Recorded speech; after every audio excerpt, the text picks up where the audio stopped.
Good afternoon, you guys. Before we get started on some of the Q&A, I'd like to bring up Tom Homan, which some of you guys may know and remember, the Acting Director of the U.S. Immigration and Customs Enforcement, and Rob Hur, the Principal Deputy Attorney General, to talk with you about what the Department of Homeland Security and the Department of Justice are doing to eradicate criminal organizations like MS-13. Mr. Hur will speak to the Justice Department's work first, and then Mr. Homan will discuss the ICE component, and Tom will stay and answer your questions. As always, I'd like to put out a friendly reminder for you guys to stay on topic, and after that I'll come back up to take your questions. Thanks, guys. Thank you, Sarah. Good afternoon. My name is Robert Hur. About 5 weeks ago, I was sworn in as the Principal Associate Deputy Attorney General at the Department of Justice. In that role, I serve as the Principal Advisor to the Deputy Attorney General.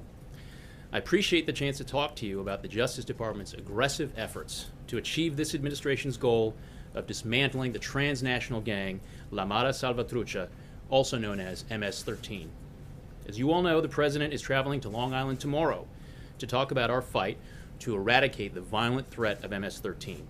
And as we speak, the Attorney General is in El Salvador, where he will spend the next 2 days addressing the root of this problem, the San Salvadorian prisons that house the leaders of this dangerous gang. While there, the Attorney General will meet with members of the Justice Department's Transnational Anti-Gang Task Force on the ground in El Salvador, and the Attorneys General from the Northern Triangle countries of El Salvador, Guatemala, and Honduras to discuss joint efforts to disrupt and take down MS-13. Earlier in my career, I served as a federal prosecutor in Maryland, where I personally prosecuted a number of MS-13 racketeering cases. These included capital cases in which the defendants' crimes were so violent and so heinous that the government saw fit to pursue the death penalty. Through these prosecutions, I learned firsthand from the victims, their grieving and heartbroken families, and other members of terrorized communities just what a scourge this group of thugs really is. This gang's chilling motto is Mata, Viola, Controla, which means kill, rape, and control. They seek to live up to this motto through truly shocking acts of violence designed to instill fear. Vicious machete attacks, execution-style gunshots, gang rape, and human trafficking. They use whatever they can get their hands on: guns, knives, machetes, baseball bats, tire irons, or their fists and feet, not just to inflict violence. They use violence to shock, to send a message, and to control territory here in the U.S. and in Central America. The Attorney General has answered the President's call, and we at the Justice Department are moving forward aggressively against MS-13. Specifically, pursuant to the President's direction and executive orders, the Attorney General has directed the Department's law enforcement agencies, ATF, DEA, FBI, and the Marshal Service, as well as federal prosecutors across the country, to prioritize the prosecution of gang members, specifically MS-13. The Attorney General has issued charging guidance regarding violent crime and criminal immigration enforcement, both of which directly target MS-13 members and their associates. In addition, the Department of Justice has requested funding for 300 more federal prosecutors to focus specifically on violent crime and criminal immigration enforcement. We've also prioritized multi-agency and cross-border collaboration in order to attack MS-13 from all angles. The Justice Department and the Department of Homeland Security are coordinating our anti-gang efforts to ensure that we bring both criminal and immigration laws to bear in the fight against transnational gangs. We continue our critical partnerships with state and local law enforcement around the country, whose brave men and women are truly on the front lines in the fight against MS-13. And we work, of course, hand in glove with our law enforcement partners in the Northern Triangle countries of El Salvador, Guatemala, and Honduras. They are helping us take the fight to MS-13 on its home turf. It speaks volumes that the Attorney General himself has traveled to the nerve center of MS-13 and is standing in solidarity with our partners in Central America.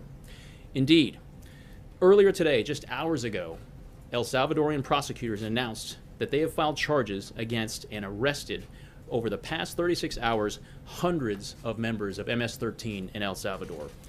Many of the defendants are members of MS-13's Peajes Locos Salvatruchos clique, who are centered in the La Paz department of El Salvador. Earlier this year, members of this MS-13 clique committed several high-profile murders in El Salvador. The shooter in these murders fled to the United States and is now in ICE custody pending immigration proceedings. This prosecution showcases just how closely we are working with our partners in El Salvador to combat MS-13. Specifically, U.S. law enforcement agents with ICE who are on the ground in El Salvador are coordinating with their counterparts here in the U.S. to ensure that the shooter is removed from the United States as quickly as possible to face charges in El Salvador. This investigation is being handled by Salvadorian gang prosecutors who were trained and mentored by embedded DOJ prosecutors in El Salvador, and Salvadorian police officers who were trained and mentored by the FBI and advisors from the State Department. At the request of Salvadorian prosecutors, the Justice Department has also arranged to have an essential witness to the murders transported to El Salvador for court proceedings. United States law enforcement and federal prosecutors recently targeted leaders and members of the same Payacos clique operating here in Maryland, charging 16 defendants with racketeering offenses involving murder and attempted murder, the last of whom was sentenced this year to life imprisonment. These are very significant blows to MS-13 and are made possible by our close cross-border coordination. We've also revitalized the institutional hearing program, which brings immigration judges to Bureau of Prisons facilities to adjudicate the immigration status of federal criminal alien inmates while they're incarcerated. This results in much quicker deportation after these criminals serve out their prison sentences here in the United States. Finally, we are also holding sanctuary cities accountable for their lawless conduct. The Attorney General will not allow sanctuary cities to become sanctuaries for criminals. Earlier this week, the Attorney General announced new grant conditions. Cities and states may only receive burn-jag grants if they comply with federal law, allow federal immigration officials access to detention facilities, and provide 48 hours notice before they release an illegal alien wanted by federal authorities. Taking on MS-13 is a top priority of this administration and this Justice Department. We will not tire, and we will not fail. I'm humbled to once again be in a position to work to reduce and ultimately decimate this gang to make our communities safe for all Americans. Thank you.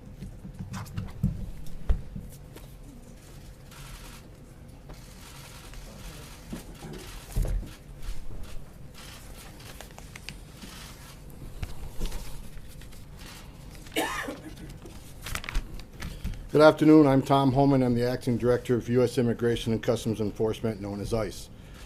Targeting, arresting, and removing members of violent street gangs such as MS-13 sends a clear message to criminal enterprises around the world. You are not welcome in the United States, and you will find no harbor here. President Trump made it a priority to get these criminals off our streets and, when possible, out of our country. And that's exactly what the men and women at ICE are going to do every single day to help keep America safe. ICE's Homeland Security Investigations, known as HSI, National Gang Unit, leads our efforts along with our deportation officers to identify and arrest gang members while working to dismantle the organizational structure that supports them. Gang members are involved in a broad range of criminal activity, including murder, extortion, narcotics trafficking, weapons trafficking, human smuggling, and other crimes with a nexus to border security. Since the beginning of January of this year, ICE's Homeland Security Investigation has already arrested 3,311 gang members across the country in a number of targeted operations. I'll speak just about two. Project New Dawn, a recent gang surge led by ICE HSI, netted 1,378 gang arrests. Operation Matador, up in New York State, since May 9th, has netted over 100 gang members and affiliates, vast majority of MS-13 members. Make no mistake, organized violent transnational gangs threaten the safety of our communities, not just in major metropolitan areas, but in our suburbs like Suffolk County in New York, where I'll be joining the President tomorrow to discuss this very issue. Let me share just a couple examples that demonstrate the violence of these criminals. Recently, 2 MS-13 members who were juveniles, arrested as part of Operation Matador, have been implicated in the quadruple homicide of 4 young adults in New York. An additional MS-13 arrest admitted to being complicit in homicides of 2 juvenile females. Multiple other Operation Matador MS-13 arrests have led to admissions of narcotics trafficking, weapons smuggling, and intelligence and other unsolved crimes in the region. The proliferation of MS-13 remains an ongoing challenge for law enforcement everywhere. Our efforts to eradicate gangs such as this are much more effective in areas where our partnership with local law enforcement is the strongest. As I said the last time I was here, I cannot stress enough. Our operations are more effective when there are strong local partnerships supporting them. Sanctuary city policies only make it more difficult, if not impossible, for ICE to remove known gang members and other criminal aliens who are removed from this country without the opportunity to commit additional crimes. As I said when I was here at the podium a month ago, cooperation is critical. It is often state and local law enforcement, not ICE, that first come into contact with transnational gang members. Together, through partnership, we can keep our streets safe. Together, our gang is bigger than theirs. In addition to making our communities safer, the intelligence gathered from operations targeting MS-13 helps our agents and investigators continue their efforts to fully dismantle these global criminal enterprises. From the command and control structure in El Salvador to the street members walking our communities and everybody in between. In closing, I'll say this: the progress we're making would not be possible without the brave and dedicated men and women of ICE. These are professionals, American patriots, who leave the safety of their homes and their families every day to help keep us safe, to keep people safe they'll never meet. And I am honored and proud to represent them here today. With that, I'll take questions. Sir? Thank you. In Montgomery County, there has been MS-13 activity, and when they have prosecuted MS-13 there, they have said that the members of MS-13, some of them are citizens, and to get help from the immigrant community where they're plaguing, the plague is on the immigrant community, that they have not been successful because they're afraid of being taken out of the country, that you're going to deport them. So for those in the immigrant community who are being taken advantage of, are you going to offer any type of support for those who are not involved in MS-13 who come forward to assist law enforcement? Because local law enforcement says that's the largest problem they have in getting people to come forward. They think they're going to be deported. Well, you all can help with that message, right? I mean, the mismessaging that ICE is out there doing, neighborhood raids and roadblocks and things that we were being accused of doing. We got to get the message straight. ICE prioritizes our arrests based on criminal threats, national security, those who violate immigration laws. However, if they're a victim or witness, we're not out looking for victims or witnesses. I believe that these, especially MS-13, they victimize the very communities in which they live. So if the immigrant community is being victimized, they don't want them in the community either. They should be safe to go to law enforcement, report the crime. Again, we do not target victims of crime. Matter of fact, there's actually benefits to victims of crimes through the immigration process. So they should feel safe to go and report criminal activity, and we're going to target the most violent criminals, not the witness, not the victims, to remove them. And we need their help. We need the community's help, and most importantly, we need local law enforcement's help, especially county jails that will have an MS-13 booked in that county jail, but if that county jail is located in Sanctuary City, they get released back to the streets. That's what we need to change. We need cooperation from local law enforcement. But you're saying, point blank, you're not going to take advantage of the immigrant communities who are victims, right? Taking advantage of the immigrant community. Look, if they're victims, they're not going to be deported. We need the immigrant community to assist us in identifying the most heinous criminals, and that's MS-13. It's the most violent gang out there. So again, I'll say this again: if there's a victim of crime and they come forward, we're not looking to arrest a victim of crime. We're looking to arrest the bad guy, right? Now let me make this clear. Now, am I saying there's a population of illegal aliens are off the table? I'm not saying that. But victims of crime have certain protections, and they need to take full advantage of those protections. Ma'am? Thank you. Do you have a count for how many people are actually a part of the MS-13 in cities across the country?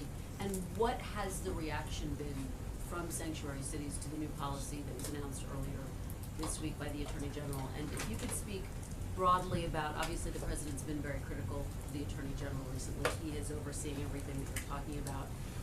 Has that criticism in any way impacted your ability, federal law enforcement's ability to do their jobs? That's a lot of questions. I can tell you that thousands of MS-13 members in the country, and that number changes every day depending on who we deport, who sneaks in the country. As far as sanctuary cities, I don't know how they feel about the recent legislation, the recent action taken by DOJ, but I'll say it once again. Sanctuary cities our criminal's biggest friend. If you're an alien smuggler and you're smuggling people in this country for a living, that's one sales pitch. We can get you to a sanctuary city where that city will help shield you from immigration. So, you know, I've said it every time I speak. I say it, sanctuary cities need to help us keep the community safe. Sanctuary cities not only endanger public safety, they endanger my law enforcement officers, because when we can't get a criminal alien, violent alien out of a county jail, it means one of our officers have to go knock on a door, which anybody in law enforcement knows that's one of the most dangerous things to do. So rather than arresting a violent criminal in the safety, security, and privacy of a county jail, we got to go knock on a door. We got to arrest them in the community. If the community's put at risk, our officers are put at risk, and the alien himself is put at risk. We got to start thinking about public safety and the men and women of ICE, and the men and women of the Border Patrol, who we've lost many over the last few years at the hands of violent criminal aliens. We got to join forces with these cities. These cities have to come to us. They have to work with us to keep our community safe. Sir? Attorney General, anything on the Attorney General? What was the question, Attorney General? The fact that the president's been criticizing him recently, has that in any way impacted your ability, federal law enforcement's ability to do their job? ICE is going to do our job. We're going to continue to enforce the law. The Attorney General is a strong supporter of immigration enforcement. So isn't the President. And I'll end it there. But I can tell you, nothing's going to change the way we do our business. The men and women are ICE professionals. We're going to keep enforcing law within the orders of the executive order. Sir? The previous administration also told the country to prioritize criminal gangs. Are you telling the country now that it didn't? And if you're not, what is different about your approach as compared to the previous administration's approach with MS-13 and those gangs like it? Well, I can tell you that the prior administration prioritized criminals, not security threats. But the difference is, for those that criminal aliens get booked in a county jail, on the prior administration, they needed a conviction before we can put a detainer on and ask for them to come in our custody. That's not necessary anymore. If you've been arrested for a serious crime and you're in a county jail, we're going to drop a detainer. We're going to take the person in custody. What does that mean, dropping a detainer? That means we're asking the local jurisdiction to hang on to them until we can get there to take custody of them when they're done with you. Has that proven effective? Yes, I think we got more jurisdictions coming to the table now. Even, you know, the story is, we got sanctuary cities here and there, but more jurisdictions, more law enforcement come to the table now. The 287G agreements, we've already doubled those agreements on this administration. I expect to triple those agreements by the end of the year. Most law enforcement agrees with what I'm saying up here. The street cops, they want to work with us, and they want to identify these threats to the community and get them out of their communities. These people are not welcome in the communities, and local law enforcement are teaming up with us. The operation I spoke about here in New York City, we work with Nassau County, Suffolk County, NYPD. All these jurisdictions want to get the criminal element out of their neighborhoods. The immigrant communities themselves, they don't want these people in their communities. We all should be on the same page here. But again, New York City, one of those places where we can't get into Rikers Island and put our hands on people that are here illegally and the criminal aliens. When it comes to gang members walk out of county jails and sanctuary cities every day across this country. That's what we need to change. Man. How are suspected gang members being identified for ICE enforcement? Is it just through local law enforcement? Are there databases that you're using? Like, how do you know how to find these gang members? Local law enforcement, they're usually ones that, they have the most intelligence on gang members. As far as what we look for to find gang members, I'd rather not discuss that, because I certainly don't want to share that information with the gang members who may be watching and say, okay, well, we'll just do this a little bit different. There is a myriad of factors we look. It's just not, we don't arrest people for the way they look. I'm going to make that clear, because I've seen media accounts about people with tattoos and clothing. That is one of many, many factors we look at. So it's really quite law enforcement sensitive how we identify, target, and locate gang members. So I can tell you that the men and women of ICE are well trained. Other federal agencies, whether it's the Bureau or whether it's the Suffolk County, Nassau County, Nassau County, they do this for a living. They're professionals. They look at a lot of factors, including database checks. But I'd rather not share the factors we all consider to look at that, because I really don't want to share that with the criminal element who may be watching this program. Thank you. You said that victims of crimes who are immigrants will not be targeted. In February, your agency detained a woman in El Paso, Texas, who was seeking a protective order against a domestic abuser. Can you say now that your agency will not be doing that again? And if it's been done in the past, why should we believe you that it won't be done in the future? Okay, with that case you're talking about, you obviously don't know all the facts that I do. That is not the way. There's much more of that story than you're presenting here today. I can tell you that was a solid arrest, and it's under litigation. I can't give you I can't give you all the information I have. That was a good arrest. That was a public safety arrest, and I can't say any more because it's in litigation. Take one last question, guys. You focused, and the president's going to focus tomorrow on the most violent gangs, MS-13, and suggesting that that's what ICE is focused on. I'm reading a story here from just last month that said the biggest number that ICE arrests are up of illegal immigrants, and the sharpest spike is seen for non-criminals. I think that the other side of the issue would say that ICE and this administration really is going after non-criminals and just using these moments to sort of suggest otherwise. What do you think about that? It's ridiculous. I mean, when under prior administration, non-criminals were not a priority. So when you go from 0 to 100, of course you're going to see the biggest rise in that. The executive orders are clear. Anybody reads the executive orders, no population's off the table. So non-criminals, yeah, those that are got a court order from a judge that refused to leave, we're looking for them. Those who enter the country illegally, I've said it 100 times, that is a crime to enter this country illegally. And when they get their due process at great government, at great taxpayer expense, billions of dollars are spent on border security, immigration court, detention. So when they get their due process and a federal judge orders them removed, that order needs to mean something, or the whole system has no integrity. Nowhere else in law enforcement has anybody asked a law enforcement agency to ignore a judge's order from a bench. They've had their due process. Our job is to enforce those orders, and that's what we do. And for the people that say that we concentrate too much on those that are not criminals beyond them committing a crime entering the country illegally, they've not committed yet another crime. You should ignore them. They've been here. Let them go. That message drives what happened in San Antonio. That message drives what happened in Victoria, Texas, that I investigated back in 2003. If we send the message that if you get into the country, you get by the Border Patrol and don't get arrested by local law enforcement for another crime, no one's looking for you, that is a magnet, that is a pull factor. We got to stop that messaging. We got to tell people it's not okay to violate the laws of this country. You can't want to be a part of this country and not respect its laws. You can't have it both ways. So until we get that message clear, that there is no safe haven here, and if you're in sanctuary cities, that's where we'll send additional resources, look for you at your home, at place of employment. We're going to enforce the law. We got to stop sending the message that people that don't commit yet another crime should be forgotten. Don't enforce the law. If I could, on a previous question, you said you need the cooperation of local communities. You hear that a lot from law enforcement, and including American immigrants, families that are maybe have mixed situations. The President, Trump, the other day called it in a speech in Ohio, twice referred to criminal gang members as animals. I think there are some who would say, well, that's sort of another attempt to paint broader swaths of immigrants as criminal and violent. He wasn't that specific about who he's talking about necessarily, and I'm wondering if you think that kind of rhetoric is appropriate, or whether that could potentially set back some of your efforts in trying to convince community members to work with your department. As a career law enforcement officer, I can tell you that criminal aliens are a threat not only to public safety, but to national security. We got to enforce the laws. The men and women at ICE are doing it in a professional manner. And I shared with you the last time I was here why it's so important to let the folks know in Central America and Mexico, let those that want to come to the United States to find themselves in a sanctuary city, why it's so important to send the message they should not make that dangerous trek. In my years, 33 years of doing this job, these are criminal organizations that transport these people into the country.